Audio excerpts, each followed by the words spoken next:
Hello stenographers, welcome to Speedy Shorthand. Steno related exams की preparation करने और steno में स्पीड बूस्ट करने के लिए इस चैनल को भी फॉलो करें और अपने दोस्तों को जरूर सजेस्ट करें। आज आपको डिक्टेशन देने जा रहा हूँ sir Kailash Chandra volume 1 exercise number 9 at the speed of 100 words पर मिनट। फुल्ली फोकस्ड होकर डिक्टेशन लिखनी है और आपको पता होना चाहिए कि आपने अपने नोटपैड में क्या लिखा है। आपका ध्यान मेरी आवाज़ पर और पूरा फोकस अपने नोटपैड पर ही रखना है। डिक्टेशन स्टार्ट हो रही है 5 सेकंड में। Ready, start. The budget has been variously described and criticized as one that increases the burden of the common man, one which gives concessions to the rich and encourages foreign investments. I agree, sir, that it is all this and much more, but it certainly is not a highwayman's budget. To my mind, sir, the budget is sincere, conscientious, and at the same time, it is a bold effort on the part of the finance minister, who is charged with heavy responsibility of finding resources for the third 5-year plan. This plan, to my mind, sir, is not at all ambitious in view of our needs. It may be looked upon as a rather heavy demand, but looking to our needs, it is not very ambitious.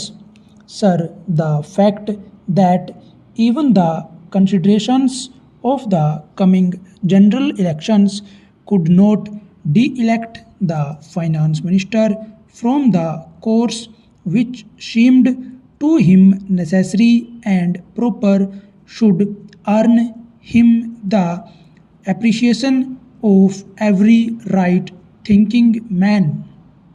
The common man, as I said, is nearer to our hearts than perhaps some others can claim, or at least it is equally nearer to us, and yet there come times in a nation's history when it becomes necessary for the people to postpone the fruits of their labor and enterprise to secure the future. Here also, sir, opinions may differ. According to the Communist Party, such a time came during the last Great War when they were exhorting people, the common people, to contribute their full might to the war effort.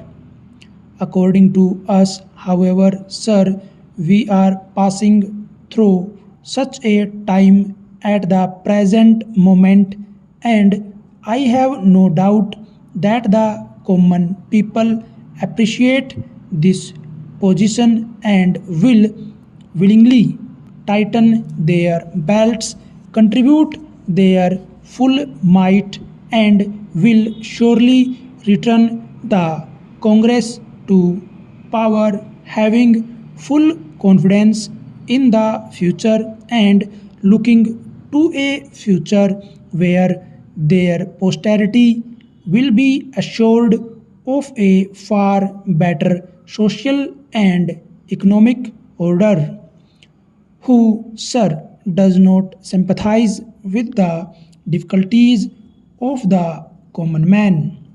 As a result of the most of us come from that class, and I am sure the finance minister would have liked to do away with some of the levies.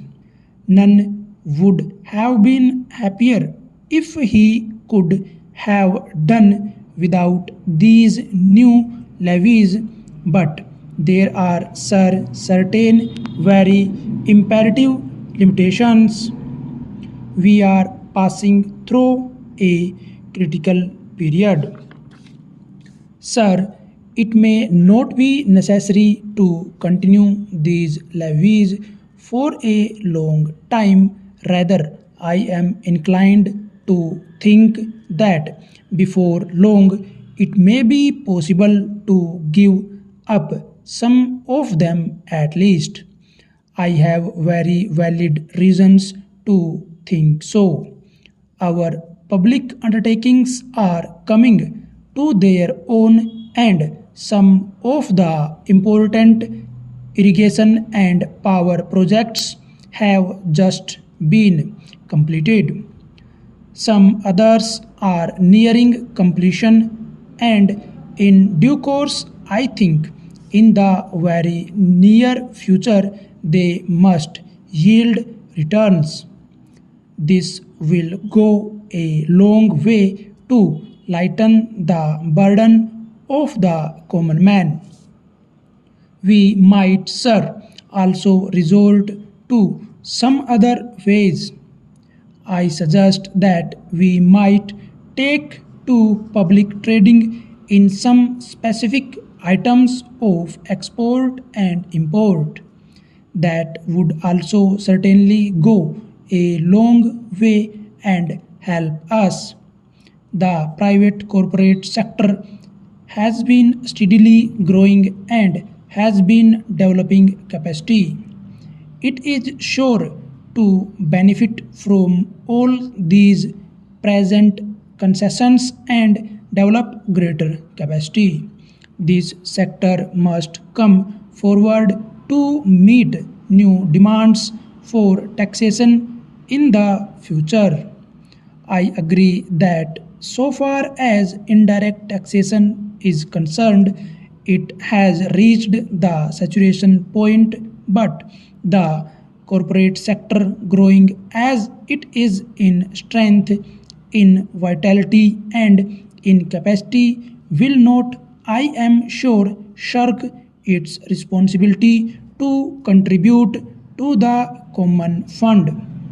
I wish, sir, the committee which had been appointed to go into where the additional national income had gone had entered upon its labors a bit earlier and had made its findings available to us.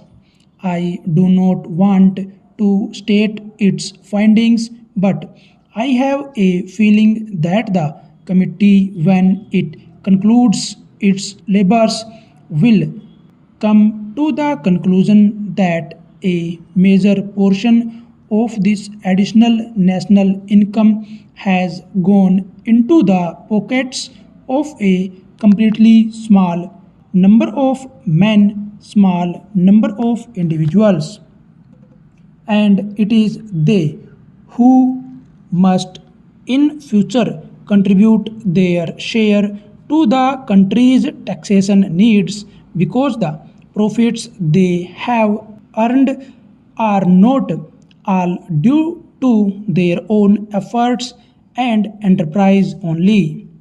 To a very large measure, they are the result of the economic policies of the government and due to certain other circumstances to which they did not contribute anything. Therefore, there is ample justification for the two taxes, the capital gains tax and the excess profits tax. Full stop.